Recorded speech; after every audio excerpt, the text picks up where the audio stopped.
Hello hello sir, మేము cheat bank నుంచి మాట్లాడుతున్నాం. కంగ్రాచులేషన్స్, మీరు అక్షరాల ₹1,00,00,000 లాటరీ పొందారు. నిజమా? నిజం సార్, నమ్మండి. అరే ఈరుబాబు, వెంకట్రావు, శ్రీనివాసులు, నాకు ₹1,00,00,000 లాటరీ తగిలిందిరా. నా కష్టాలన్నీ తీరిపోయారు. ఇంకా ఎక్కడొచ్చి తీసుకోవాలి నాయన? మీరు ఆడకు రానక్కర్లేదు, మేమే మీ అకౌంట్ కి వేస్తాం. అవునా? అవును సార్, మీ ఫోన్ కు ఒక స్కానర్ పంపిస్తున్నాం. ఆ స్కానర్ ఒక 5,000 పంపించండి ప్రాసెసింగ్ ఫీజు కింద. అదైన వెంటనే ₹1,00,00,000 మీ అకౌంట్ కు పంపించేస్తాము. నాయన, మీరు నా కోసం ₹1,00,00,000 ఇస్తున్నారు, నేను మీకోసం 5,000 పంపిలేనా? స్కానర్ పంపించా చూడండి. అయ్యా, స్కానర్ లో గేనర్ లో నాకు తెలియదయ్యా. ఒక పని చేయండి, ఈ నెంబర్ కు ఒక 2,000 కొట్టండి, నేను అదే నెంబర్ కు మొత్తం కలిపి కొట్టేస్తా. అట్నా పంపిస్తున్నా చూడు. వచ్చిందా?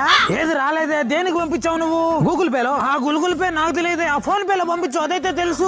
సరే పంపుతున్నా చూడు. వచ్చిందా? వచ్చిందిలే గానీ, అరే ఈరుగా ప్యాక్ అడకంతా సిద్ధం చేయండి. అరే ఈ రోజు నా తరపున మీ అందరు కళ్ళు ఫ్రీ. పెద్ద ఏంది, డబ్బులు రిటర్న్ కొట్టు. నువ్వు గుద్ద మూసుకొని ఫోన్ పెట్టు. ఏం పల్లెటూరు అనుకుంటున్నావా? కుతుక్కోచేస్తాను నీ అక్క.